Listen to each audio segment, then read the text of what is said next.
Hi everyone, this is Joseph from Forest Tech Reviews, aka your favorite Cajun tech reviewer, back with another video today. Today's video, yes, I'm going to give you some tips and tricks, some things you should do with your Galaxy Watch Ultra. But before I get into this video, check this out.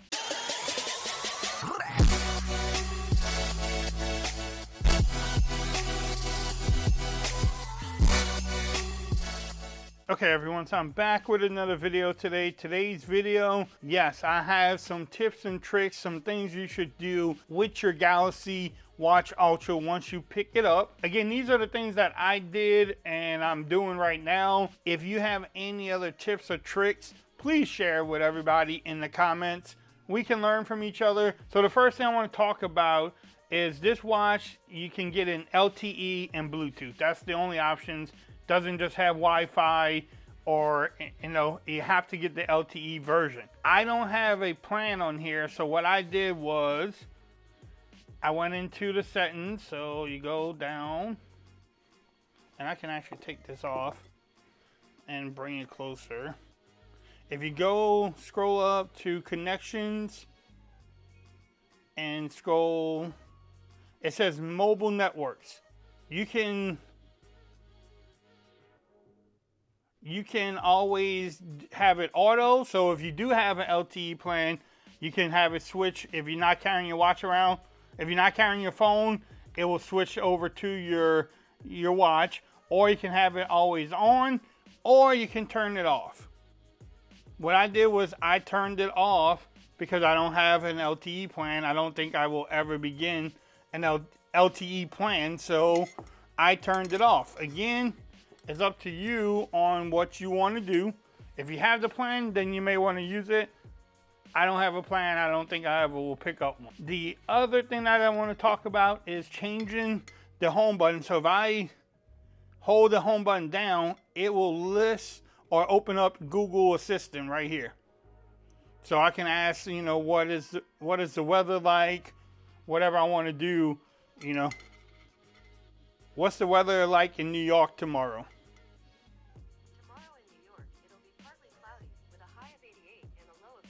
And that's a lot better than, say, Bixby. So what I had to do there was I had to download the Assistant app. So if you go to my apps, go all the way to the bottom, you will see the Assistant app there. If you don't have the Assistant app, you need to download it, because the options, how you change that, you go into your settings here. Now, if you want to do it on your phone, you can do it on your phone too. And then you go to buttons. You can go all the way to home button where it says press and hold. You can do Bixby. You can do the Google Assistant. You have to have Google Assistant on your watch to do it, or you can have the power off. I don't usually power off my watch that much, so I just have it there. So if you want to set it up, you can definitely do so. Let me show you I have the Fold. It's on the wearable app, so you can do that same thing in the wearable app. Skip, I don't need a plan. You go into your watch settings, buttons and gestures, press and hold, and it gives you the same options there too. So if you wanted to press that, you can change it on your phone. I do a lot of these changes on the phone because it's just easier to see.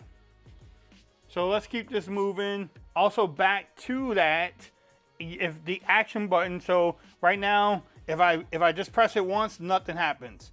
If I press it twice, it starts a stopwatch.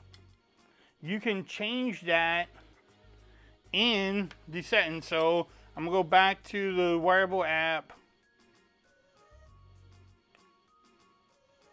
If you go back to buttons and gestures here, so where it says action button, you can hit stopwatch. You can do your health.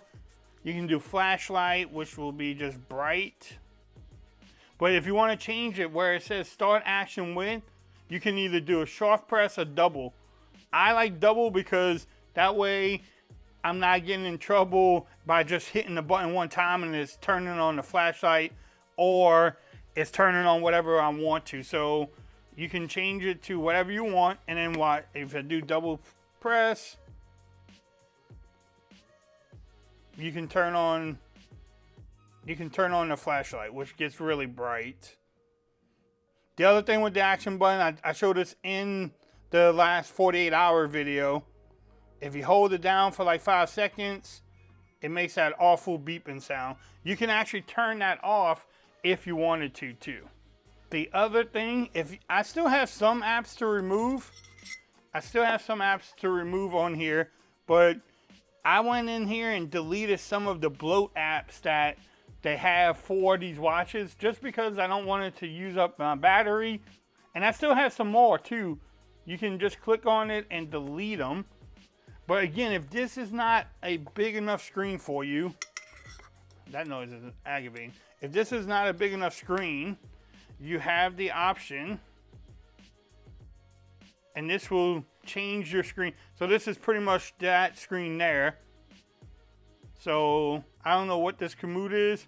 If I wanted to uninstall it, you will see it disappear on here too. Sometimes it takes a little bit and it's gone.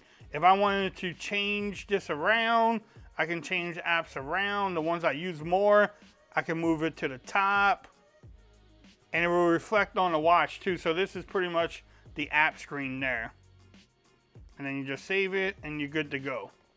So you can change your apps on the watch or on the app here, but just go in there and delete the bloat apps that you don't need or you don't want on there, and that will help you with battery life too. So yeah, let's just keep this going. The other tip, I recommend going into your tiles here, and you can manage them. You can move them around so when they show up on the watch, so if I go back home and I swipe over, these are all the tiles. If I want to change how they are, I can just move them. I can move the EKG way to the top. So if I go back, the EKG should be like the second one now. If I hit save, I gotta save it though. So if I save it, now the EKG is like the second one. I don't really need the EKG as a second though. So manage, I will put it back over here.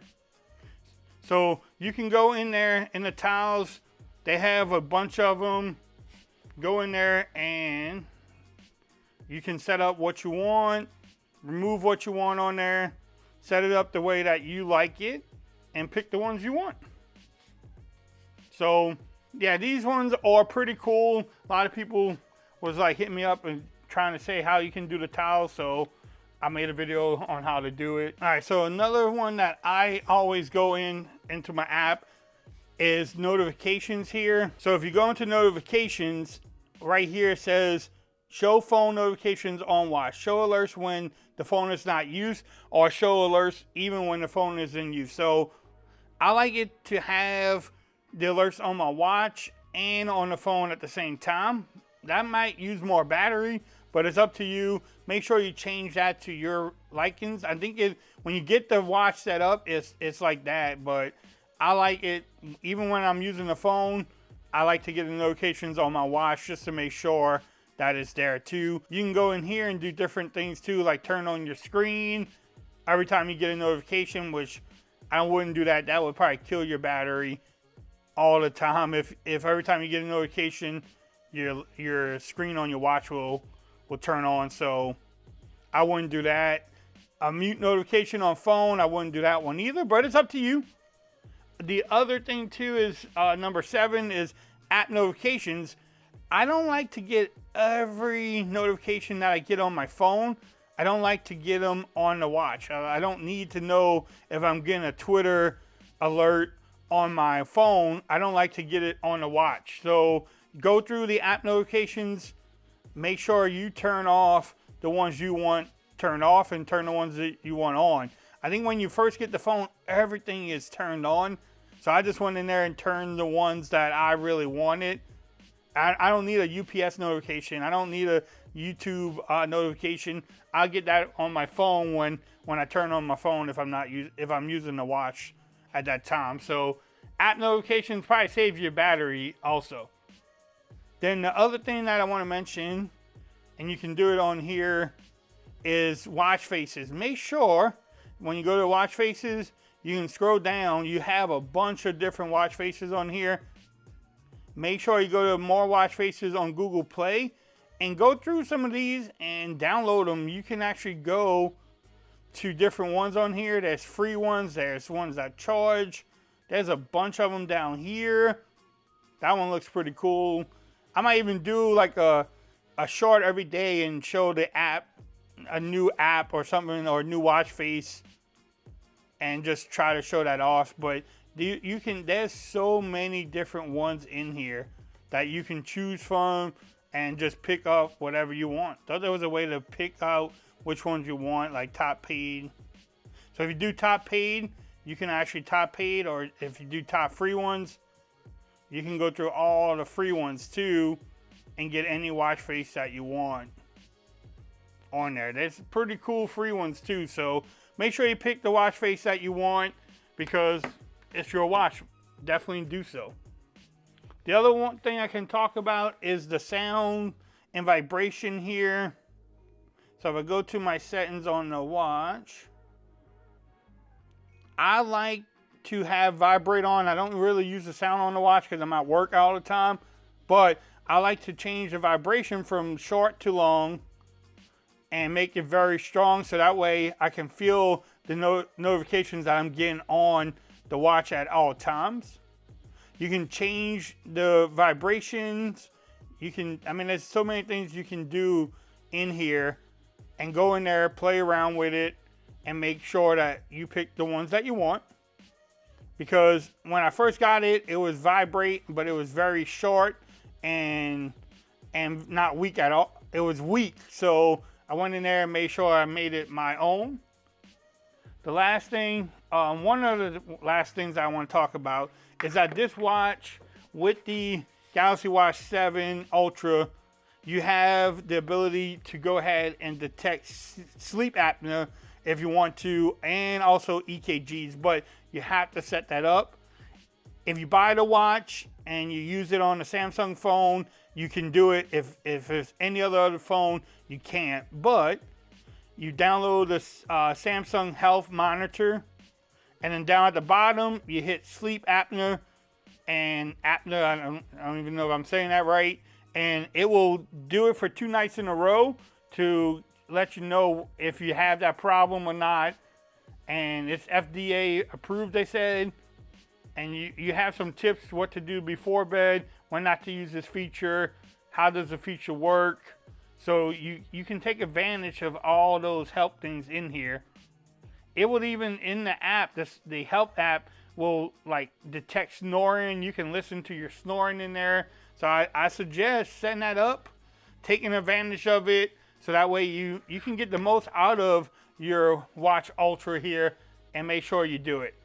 Also, let's just keep this going. I think the video is long enough. The last thing I want to talk about is it does have like a fall detection. Now, I don't have it on here because I don't really fall that much, but I don't know how much battery it would use also. So I'm trying to test out the battery. But if you go to watch settings, if you go down to safety and emergency, hard fall detection, I have it on. It will, if you want to swipe to make a call, you can do that to not worry about accidental emergency calls. You can call 911. You can call different numbers on here. I guess if you want to put in like a non-emergency number or something like that, you can make sure it does that too. Only during workouts, or you can do it whenever, you know. So it's up to you if you want to turn that on or not, but I thought it was a little feature that they really don't talk about too much, and why not have it if you are prone to fall, or if you think you're about to fall, or something to that effect. Just make sure you have it on there. These were some of the tips that I do with this phone, some of the things that I recommend doing with your watch. I'm not phone. If you have other tips, let me know. I think this video is definitely long enough, but If you like the video, give it a thumbs up. If you haven't subscribed to the channel yet, make sure you do so for more coverage on the Galaxy Watch Ultra. Also, make sure you follow me on Twitter at @ForrestReviews. Become part of the BAM Nation. Until next time, peace. I'm out. Y'all have a great day.